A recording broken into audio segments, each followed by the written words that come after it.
Hi guys, ഞങ്ങൾ കട്ടപ്പനയ്ക്ക് പോകുന്ന വഴിക്ക് കണ്ടൊരു കാഴ്ചയാണ്. ഒരു ലോറിയിൽ നിറച്ച് ചക്ക എങ്ങോട്ടോ കൊണ്ടുപോകാൻ കയറ്റി വെച്ചിരിക്കുകയാണ്. ചക്കയുടെ ഗുണഗണങ്ങൾ നമുക്കെല്ലാവർക്കും അറിയാമല്ലോ. ചക്കയുടെ എല്ലാ ചുള, ഇടിഞ്ചക്ക, ചക്കപ്പഴം, ചക്കയുടെ കുരു എല്ലാം നല്ല പോഷകാഹാരമാണ്. നമുക്ക് നല്ല ആരോഗ്യം തരും അത് കഴിച്ചാൽ.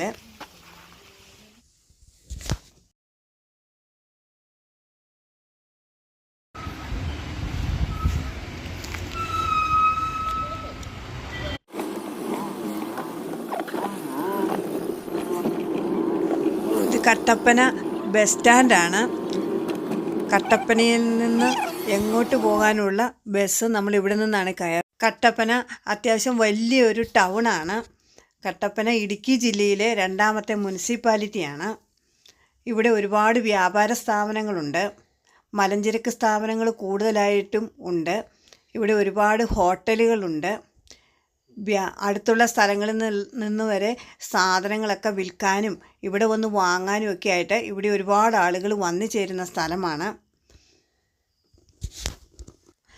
ഇവിടെ അമ്പലങ്ങളും പള്ളികളും സ്കൂളുകളും അങ്ങനെ എല്ലാവിധ സൗകര്യങ്ങളോടും കൂടിയ സ്ഥലമാണ്.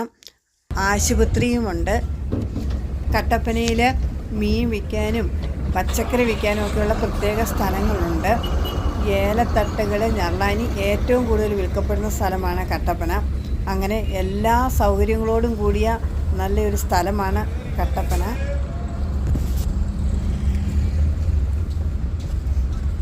കട്ടപ്പനയിലെ ഓട്ടോറിക്ഷ സ്റ്റാൻഡാണെന്ന് തോന്നുന്നു. കുറേ ഓട്ടോറിക്ഷകളെല്ലാം നിരനിരയായിട്ട് കിടക്കുന്നു.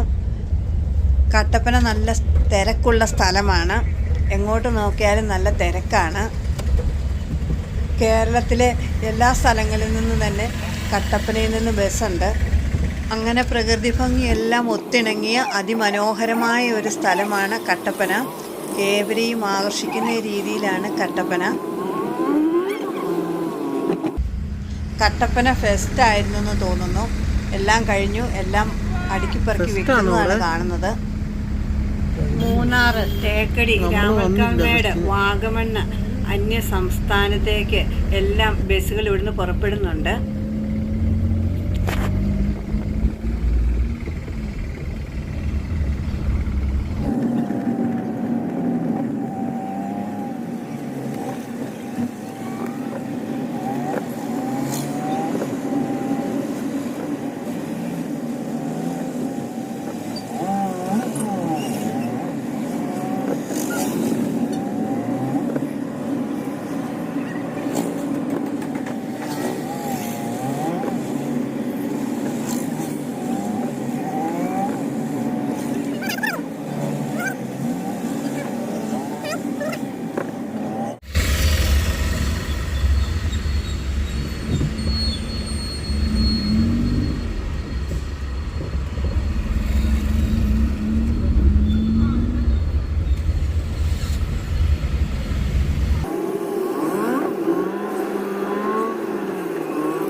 ഇത് പഴയ bus സ്റ്റാൻഡാണ്.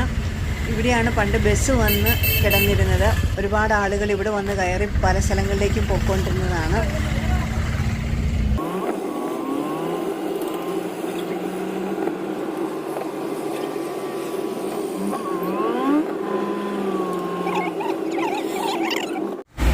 Kattappana KSRTC bus stand വെള്ളയാങ്കുടിയിലാണ്.